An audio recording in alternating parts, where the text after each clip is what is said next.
Hello, everybody, and welcome to another episode of Face to Face. So, this is like an interview web series that we're talking about the hot topics, and of course, we're just gonna interacting about how it goes with these sports content creators, athletes, artists, influencers. Because right now, this is face to face, and let's see what we got over here. Because right now, this is gonna be interesting right here now.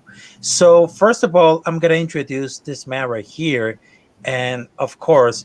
I've been known for each other like thousands of times because I've been known for a live stream right here because this man right here gives like any thoughts like uncensored and unfiltered opinions about what's going on with the Philadelphia Eagles and of course all these things about the NFL and the college football and he knows for very good reason because he knows about the good old wrestling like the 80s, the 90s, everything about it. So I just wanted to say welcome, and ladies and gentlemen, let's give it up for the main man right here because right now I cannot express him because I'm gonna be speechless right now. So, right now, here it is, ladies and gentlemen, AKEagles. I appreciate you, Rafael, for having me on, man. Yeah, You know, uh, you invited me a couple of days ago, and I was definitely honored to be on here. So, you know, I must say I don't think I've ever watched this one yet, but hmm because there's a lot of things I got going on during the day. Because I'm getting ready to start my own network now. Hardcore sports network. It's wow. a pretty big thing. So just real busy in the back, you know. So I appreciate you having me on, man. Yes, because right now let's talk about what's going on with the Eagles right there. So, right now the main tension is between the battle of the quarterbacks because I just talked with Mitch Kolsky and of course Michael and Mike because it's about the battle of the quarterbacks, which is very good right now. So I just I just saw that the battle of the quarterbacks on the FSC East right here because it's between Jalen Hurts versus Dak Prescott, Daniel Jones, and of course Carson Wentz. So I was looking at about the stats and the athleticism and of course the grind of all these players right here because and that conference right here between Eagles, Cowboys, Giants, and the Commanders no one can stop that Prescott. Even Jalen Hurts is very good at licensing right here because there's only one thing that while Jalen Hurts can do it, beat the Dallas Cowboys. Because if this season right here, Jalen Hurts could beat the Dallas Cowboys, we were shocked right here because I just look over the stats right here because he's unbeatable. But Jalen Hurts got this weapon, but right now it is time to prove each other that Jalen Hurts can do anything better. So the 2021 season for the Philadelphia Eagles is just like a improvement right here. But if we see it like screaming to Howie and of course the coach Nick Sirianni around that ball because we see a lot of improvement right here and only on the defense of the offense. So we just saw Jalen Hurts. Please, we can be that team right here because you have an enormous talent right here. But the only point is Dallas Cowboys because it's about that Prescott, which is the quarterback, which is unbeatable for all these conference right here. So, do you have like any thoughts about the battle of about the battle of the quarterbacks of the NFC East, which is Dallas Cowboys, Philadelphia Eagles, New York Giants, and versus Washington Commanders? So, any thoughts about the battle between Jalen Hurts versus Dak Prescott over the stats right here? You know, I went back and I looked, and if you go and you look at Carson Wentz's rookie year, his first full year starting, and you go and you look at Jalen Hurts' first full year starting, even though it was a second, uh, statistically, Jalen Hurts was better all around than Carson Wentz. Mm. Yards, rushing yards, touchdowns. Because if you remember, Carson Wentz was 16 for 16. Jalen Hurts was 16 for 9. Mm. Plus you add the 10 touchdowns rushing. That's 26. Uh huh. Carson didn't have. I forget how many rushing yard or I don't know. I don't know if he had any. Honestly, I got to think back on that. I'll get back to you. But statistically, though, Jalen Hurts had a better first year than what Carson's first year was.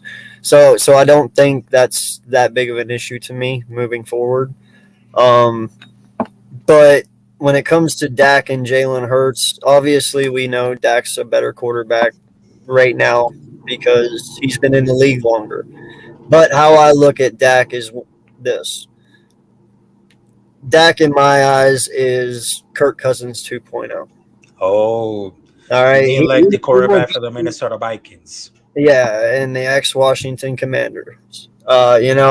Listen, they will give you great stats during the regular season, but when it actually comes to winning, they don't do it.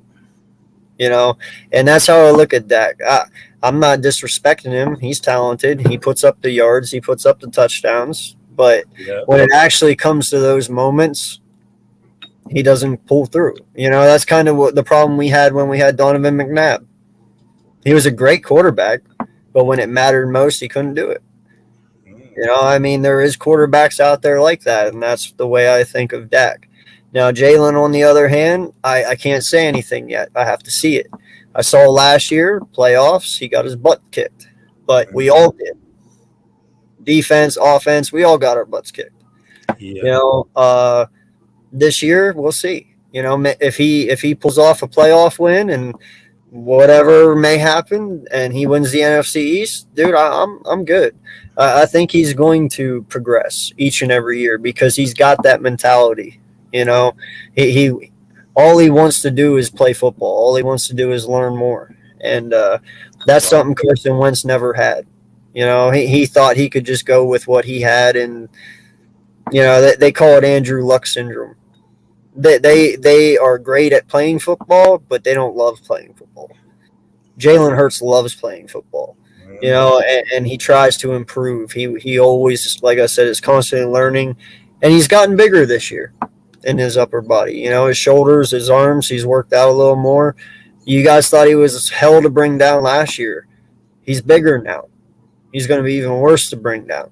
You know, uh, but yeah, his throwing motion looks good. He looks like he's worked on it a lot. His feet work. I'm excited for this year, man. Truly, I am.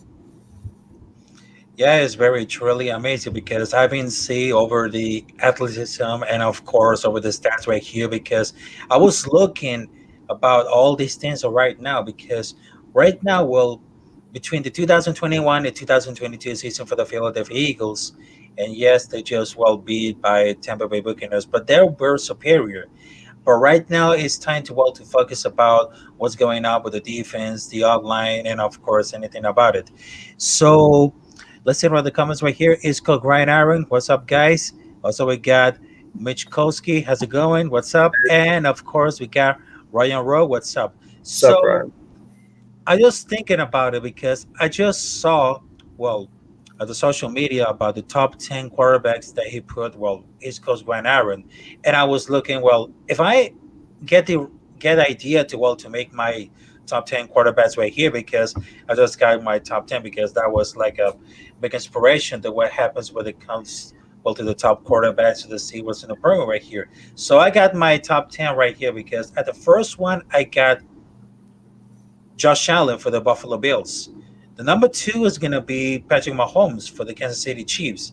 Number three, it might be like the shocking moments right here, but I will go to Joe Burrow for the Cincinnati Bengals. The number four, I will go to Tom Brady for the Tampa Bay Buccaneers. Also, I got from Matthew Stanford for the Los Angeles Rams. Also, I got, well, the sixth position is going to be Aaron Rodgers, which is the Green Bay Packers. Also, the number seven is going to be Lamar Jackson for the Baltimore Ravens, which is, well, it's very good right here. Also, for the number eight, I got well Justin Herbert for the Los Angeles Chargers. Also, for the number nine, which is very shocking, I will put Deshaun Watson at the Houston Texans. But I will say that that was very interesting right here. And for the number 10, I will put like what's everybody else, which is Dak Prescott, which is prove that well with the stats right here for the quarterback is well it's untouchable. And what I was saying, because right now the biggest deal, one of the first things to do that Jalen Hurts did season right here is beat Dallas Cowboys.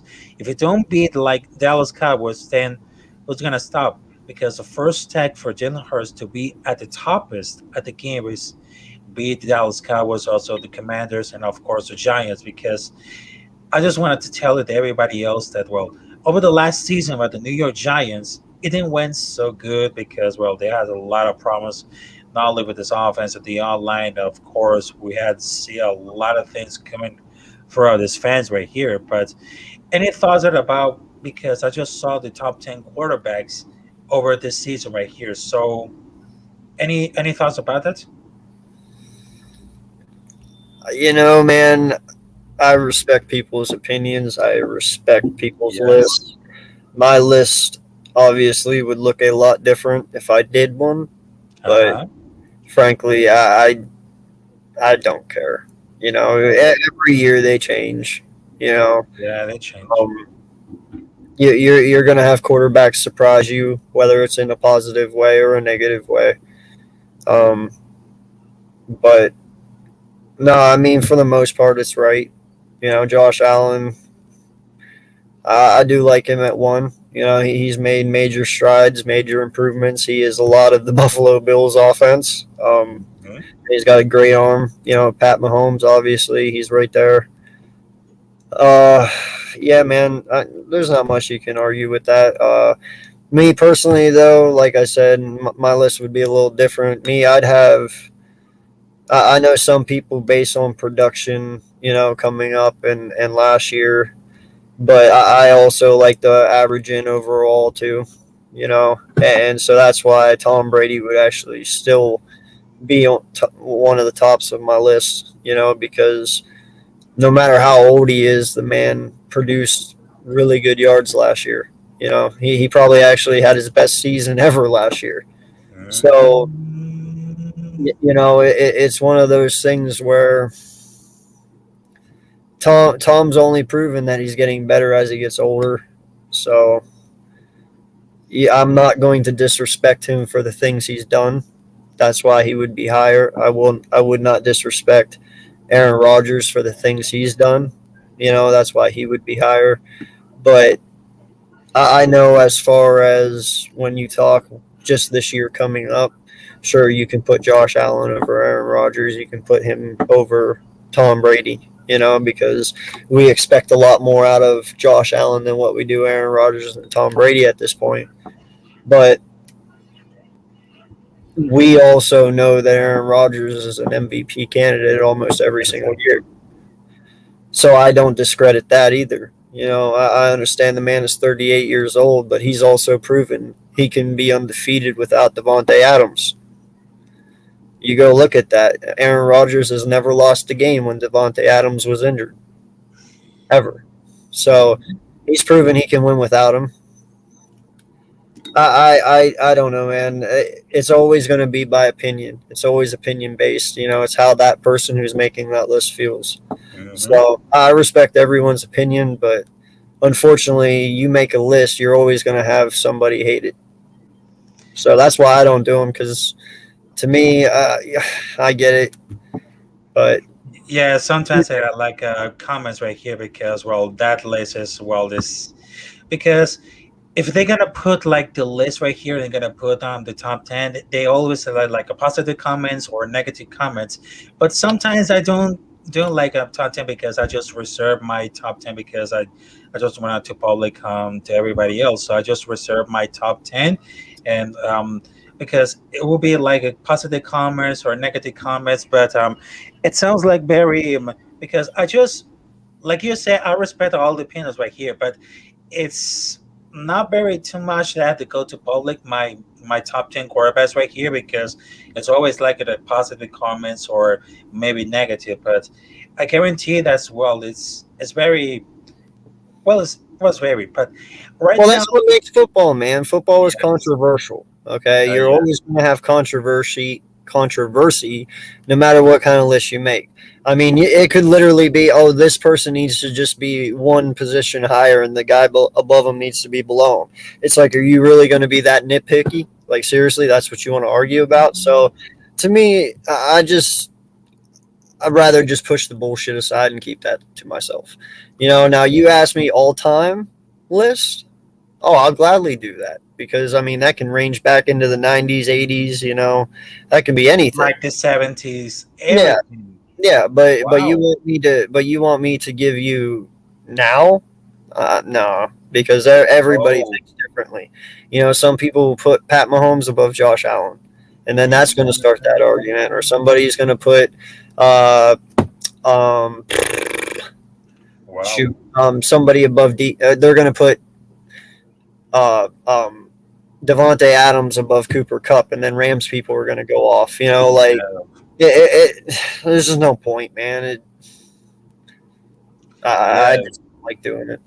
Yeah. But let's get over another point right here. Mhm. But right now, I just saw, well, the draft right here. I'll do the draft 2022 season because right now they had a blockbuster trade for AJ Brown for the Tennessee Titans.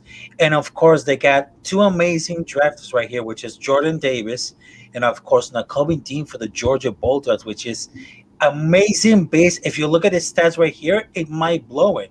So I might asking myself, is Howard Roseman's doing this best job right here for the bringing out for Nakobe Dean and Jordan Davis and make like a blockbuster deal for AJ Brown for the Tennessee Titans? I will say that Howard Roseman get his job done because who knows what's gonna happen because it might be like the shocking surprise for all these draft picks right here for the NFL. So, how do you describe all these? Well, these drafts right here for the 2022 season for the NFL. Do you think that how is gonna make the good job for the draft right here to bring Nakobe Dean, Jordan Davis? I mean, Yeah, no, man. Listen, I made the statement last year when the season ended. I was kind of disappointed in Cox, and I was like, we need to start thinking long term and getting his replacement. Um, by week mm, 6, I was already talking about Jordan Davis of last year. wow, Jordan Davis. I fell in love with this kid halfway through. Like I said, around week 6, I was like, that's who I want on this team. You know, uh, he I get a lot of flack for it, but I like to look at him as a Warren Sapp type player where he's a run stuffer. I know a lot of people will sit there and say, well, he doesn't produce sacks. In all honesty, man, he didn't produce sacks in Georgia because that's one, not how they used him, and two, he was sitting half the time anyway because, dude, they were blowing teams out last year. And if you look, they were losing people to the trade portal because people were not playing. So what they did would they would sit their starters like Wyatt and Davis and all them because they wanted to get their sophomores and stuff in to play, give them some playing time so they didn't transfer because they all knew this defense was going to mm, draft and they needed people for next year.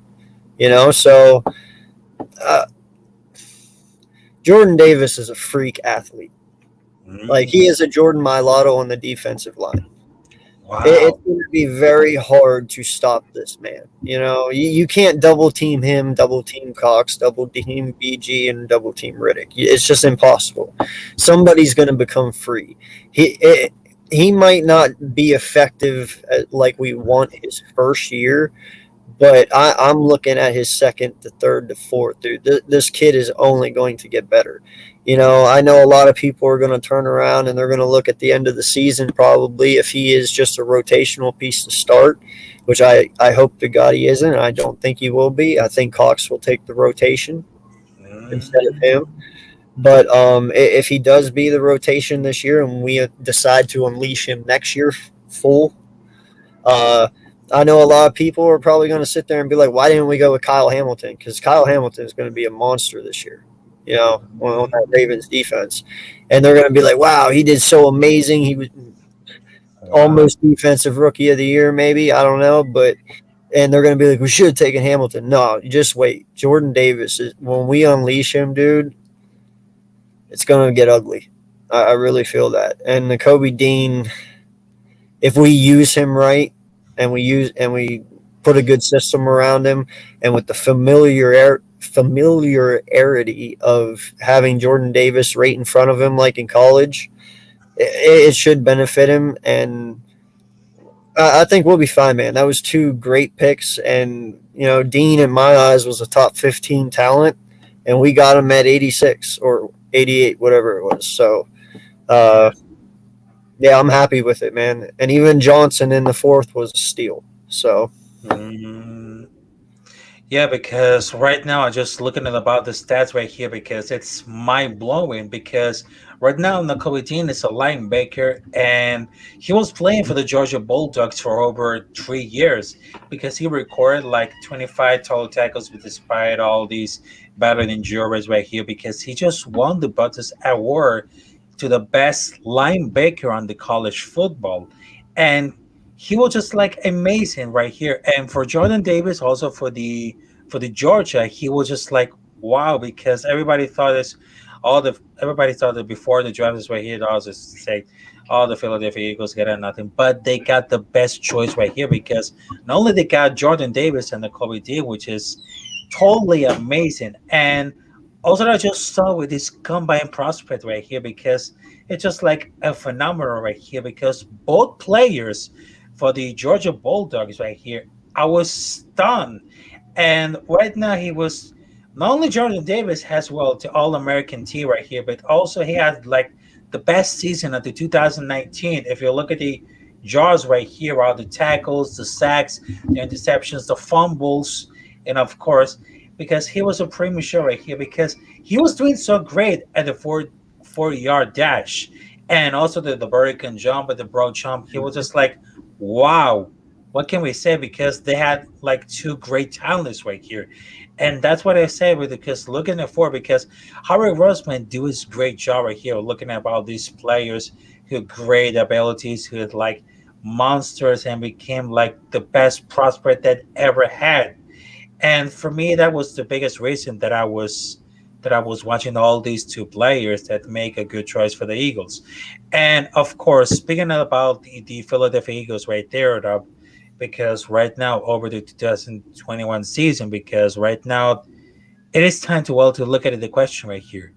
After the draft right here for Jordan Davis, also for now Kobe Dean, do you think that this year the Philadelphia Eagles could make the playoffs? oh yeah, I mean we made it last year, and our team only got better this year. So I expect us to at least have a little better record. I have us 10 being our floor, 12 being our ceiling, and 13 if we're lucky. So yeah, man, I think we make it back to the playoffs, and I even think we even win a wild card game if that may be the case. Whatever. But yeah, I just take it little by little though. Yeah, but exactly is very good because I was just watching the game between Tampa Bay Buccaneers versus Philadelphia Eagles. And I was just like, wow, that was an interesting battle between Jalen Hurts versus Tom Brady. But right now, Buccaneers has just won against Eagles. But well, it's just like it seems like they have like an improvement right here for the season right here. So a lot of people watching all of these people right here on face to face because I just introduced that guy right here because I just heard that. Well, I just saw this. Well, all these wrestling stuff like that, and I just talked to Mitch Koskett about the WWE versus AEW. But let's talk about the moments that we grew up watching wrestling. So, what was the moment that you watching the first time at the wrestling war right here? What was the first moment that you capture when you're watching the wrestling thing? Oh man, there's so many memories. But I mean, you got Stone Cold using the beer truck and spraying the McMahon. Oh, You got Undertaker. He when he hung the Boss Man in the middle of the ring in that Hell in a Cell match. You got Undertaker obviously throwing Mankind off the Hell in a Cell and then wow. putting him through it. Um, you know, um, dude, all the ladder matches between the Dudley Boys and the Hardy Boys, DX, uh, The Rock, obviously, Stone Cold.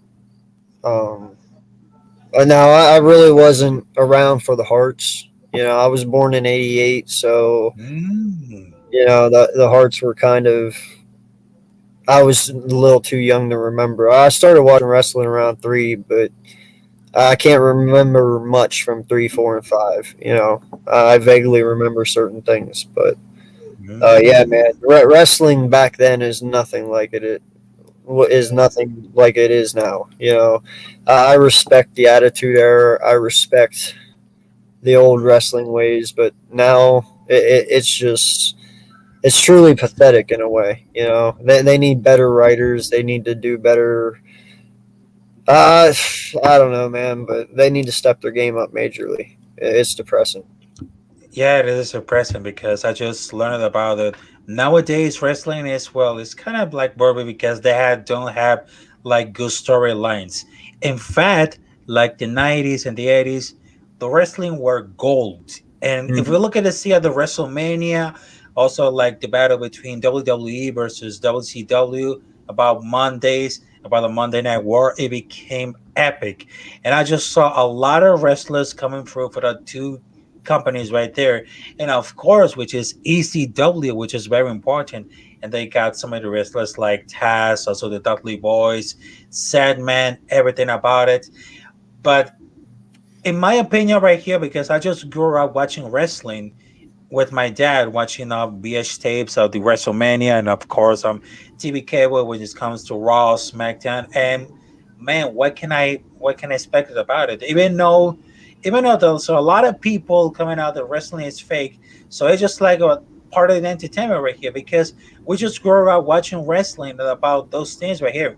We just grew up watching The Undertaker, also it is American Badass, a character right here. We just grow up watching The Rock, also Mick Foley, Stone Cold Steve Austin. Also, we just grew up watching Hulk Hogan about the first years of Rey Mysterio, which I had a match right here because I just bought it and I was the first idea that I was thinking about it. And of course, we had to see the first years of the Dudley Boys, the Hardy Boys. And how can we not forget about WrestleMania, about tables, ladders, and chairs between Edge Mhm. and Christian versus the Hardy Boys versus the Dudley Boys? That was epicness. And I Mhm. remember I was watching all these things right here, Brock Lesnar versus Kurt Angle. And there's one thing that I will never forget about it. My dad bought a BH tapes about the incredible match between Eddie Guerrero versus Brock Lesnar at No Way Out. And Mhm. boy, that was the first match that I was watching since I was a kid. And I was stunned by the frog splash and the Brock Lesnar. That was epic. And the whole crowd was epic. Doing the cheering Eddie Guerrero. And for me, that was the greatest of all time. That was one of the biggest moments that I get into a wrestling thing. And for me, that was the moment that I was watching for the moment about the wrestling for the 90s and the 80s. So nowadays as well, it's just like everything because they have a lack of sense, they have a lack of storylines that well impact us. But for me, I was growing up watching for the wrestling from the 90s. That was pure gold. That was that was the moment that changed our life right there. And boom, those wrestling things about the 90s and the 80s and since for the 2000, that was very epic and I loved that. I was loved that. Yeah. No, it was definitely something back in the day. How Hmm. they wrote the characters and how they wrote the storylines, and I like that the McMahons mix themselves up in it, and Yeah. like it was just all around good writing. It was the men's Young and the Restless back in the day, so to speak, and it was really good writing, and now it just seems like it's more towards like 5-star matches rather than entertaining the people. So. Yeah, it happens a lot of times. It happens for anything. Mhm. So right now, before we're wrapping this out right here, so I just saw the news right here. Well, on the Philadelphia right here. So just read out about this and just hold on a minute. Okay, so there's one player that has become trending of the Philadelphia Eagles. His name is Davion Taylor. So the linebacker for the Eagles, named Davion Taylor, is among the handful players vying for a high amount of spots at the first team defense. So they just signed the veteran Kissir White and they drafted Georgia Star and a couple teams this offseason. So it seemed like knocking it Taylor down for the depth chart because the 23 years old insists that it isn't time for jockeying because it's time for like they kind of were better the group right here because they had an improvement right here. So a multicultural right here, the special teams as a rookie, Taylor had a strange last season where they got meaningful playing time for any time for the pre-draft athleticism because Taylor started 6 games and was showing improvement before suffering like a season-ending injury in the week 11. So he was just like in a new player as supposed to keep, but he can do the ball is snap because he was like, well, some mistakes had a couple weeks ago, so not making any more. So what are your thoughts about this since when he hits fade on the illegals remain linebacker room about Devian Taylor right here? So any thoughts? Yeah, no, man. Listen, I believe he still has a chance. You Uh, said it already. He was doing very well last year until he got injured. I know we have signed people. I know we got Nakobe Dean and White, but listen, man, if this kid comes out and he proves he can play ball, there's no reason he won't be out on that field. I think highly of him, and I think he takes big improvements this year, and you might see something from him. mm, very good right here. So right now I'm about to leave right now because we're gonna wrap this season right here, this episode of Face to Face right here. So I just wanted to clear to everybody else that well, not only Mitch and AK had just created Hardcore Sports Network on YouTube, which is a YouTube channel, a network to provide all these sports content creators to do like a lot of information about what's going on with the teams. Also, they just provide for baseball, basketball, and also wrestling because well, that that means a lot because right now they just like start a new chapter right here because right now. How do you feel about of creating like a new network for all these sports content creators for all different teams right here? And give us some thoughts about the Hardcore Sports Network. Yeah, man. No, it's hardcore sports for the hardcore fan. You know, Oh, uh, it's one of those things. I've worked a long time with most of these people that are a part of it. They are great guys, great individuals, and I love them like brothers. They are different content creators from different teams all over. And there's Giants, there's Bucks, there's Washington Commanders. There's NFC East. We got all that covered. We got some other teams in there as well. So it's going to be a fun experience. We're all friends. We all are going to help one another, but it is also a business as well. It's going to constantly grow. My goal is to have two content creators per an NFL team, and mm, then also two content creators per MLB, NHL. And then intertwine those shows and also bounce off other networks like uh, my network and Bird Gang 31's network. We're going to be teaming up and wow. doing some mix and match content. So it's just a big family, man, and it's about getting out there and helping one another get out there to a broader network. And yeah, man, no, it's going to be a lot of fun. Yeah, it's gonna be a lot of fun. And of course, we're gonna wrap this out, this episode of Face to Face. Remember, guys, hit the like button, subscribe, and of course, share this video right here. My Twitter and Instagram is at Capitán Rafucho. I repeat, at Capitán Rafucho. Also, you can subscribe me on YouTube as Rafael Chacin, and you can watch those last episodes of Face to Face. First, we got CG Ruthless. Then we got Mike on the Mic, Boys for Life, Mitch Kolsky, East Coast Ryan Aaron, and of course, the Radio Critique and the last episode with AKEagles. And don't forget to subscribe AKEagles on this channel right here. And of course, the Hardcore Sports Network on YouTube for the hardcore sports fans out there on the entire world right here. And of course, I just wanted to say enough. I'm almost hitting the 200 subscribers on YouTube. I'm about 10 to hit to 200 subscribers right here. So I Get just him, wanted to yes, and of course, I just wanted to say thank you everybody else and thank you AK Eagles for Rumba. giving us a advice of the Eagles and of course a lot of wrestling right there. So farewell, my friends, and of course this has been another episode of Face to Face. And of course, El Capitan Rafael is always there for making everybody content great good. So Have a good night, and of course, we'll see you next time.